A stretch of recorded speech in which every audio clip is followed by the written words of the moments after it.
Na verdade, no tribunal do júri, ou seja, esses processos que são decididos pelo tribunal do júri, os crimes dolosos contra a vida, toda a construção, a instrução é feita no tribunal do júri, ou seja, o conselho de sentença terá a oportunidade de ali verificar a produção de toda a prova, tanto acusatória como prova defensiva.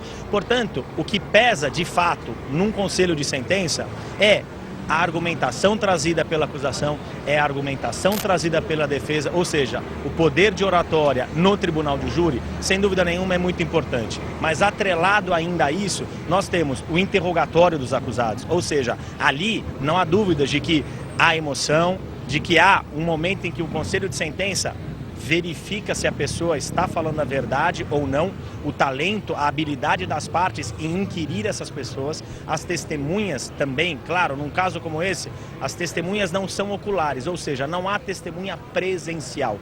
Isso, portanto, sem dúvida nenhuma, essa prova técnica é muito mais importante do que a prova testemunhal ocular, que num caso como esse não existe. Eu concordo com você, Eduardo. Na verdade, é um trabalho muito mais difícil a defesa do que a acusação. Estamos falando de duas partes competentes. Eu conheço bem o Podval, conheço o trabalho do promotor de justiça. São duas pessoas talentosas que sabem muito bem do seu trabalho. Mas, sem dúvida nenhuma, é muito mais difícil a defesa conseguir comprovar a inocência de ambos do que a acusação conseguir comprovar a culpabilidade. E isso principalmente porque, no momento em que se sustenta que não são eles os autores, é necessário verificar quem de fato seriam os autores. E esse é um ponto que, pelo menos até o presente momento, a defesa não trouxe à baila. É verdade, sim, que a acusação, ela apresenta a sua prova no momento da denúncia, ou seja, ela tem que trazer aos autos do processo a sua prova acusatória. A defesa não. A defesa tem a prerrogativa de falar por último, falar por derradeiro. Portanto, os bons advogados deixam para quê? Para o momento do tribunal do júri, para aquele momento do debate, trazer a sua tese defensiva. Portanto, até o presente momento, não temos uma tese tão transparente da parte da defesa como temos da parte da acusação. Eu concordo de que aquela imparcialidade exigida perante o conselho de sentença, principalmente em caso de repercussão ou cidades onde a violência urbana é muito alta, não existe. Ou seja, um conselho de sentença, uma pessoa da sociedade que acompanha a violência urbana ou um caso de repercussão, conforme eu já disse, a imprensa noticia o que tem dentro dos autos, e o que tem dentro dos autos é a prova acusatória, e não a defensiva. Então, de fato, eu acredito com o Podval de que o jurado já vem relativamente decidido, mas cabe à defesa, nesse processo, demonstrar a sua tese e tentar comprovar a inocência desses acusados. Na verdade, em alguns casos, pela repercussão, pela exposição das partes, ou o Ministério Público ou a defesa pede o segredo de justiça.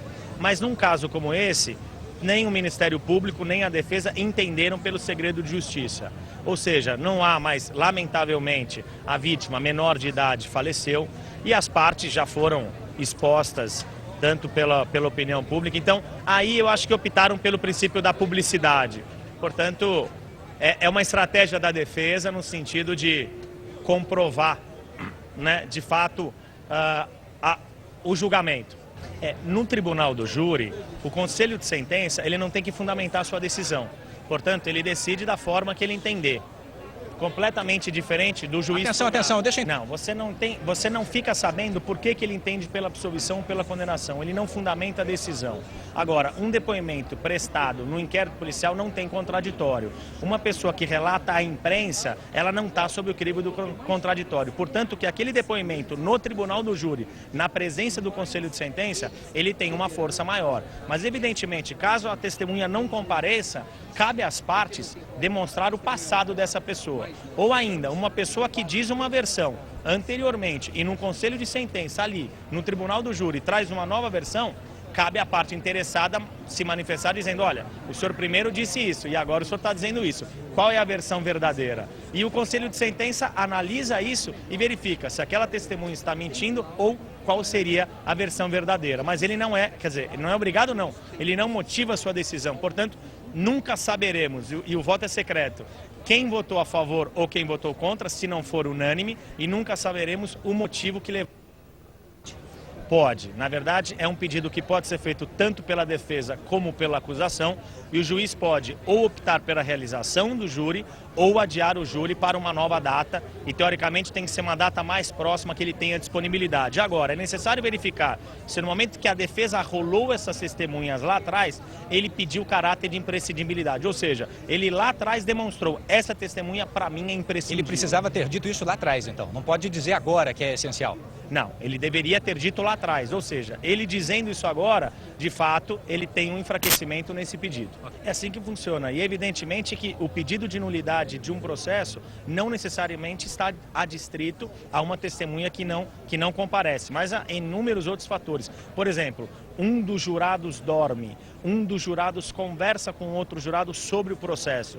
No Brasil isso não é permitido. Em outros locais, como Estados Unidos, é permitido e os jurados debatem, inclusive, antes de decidirem. No Brasil isso não pode. Inúmeros outros fatores, descobre-se posteriormente que 2 jurados são irmãos. Quer dizer, existem inúmeros dispositivos legais que não podem ser desrespeitados. Ou ainda, em caso amanhã de absolvição, o Ministério Público pode pedir a nulidade desse julgamento, entendendo que a absolvição ocorreu alheia às provas colhidas nos autos do processo. Então, inúmeros fatores podem futuramente pedir a nulidade de um processo, tanto pela defesa como pelo Ministério Público.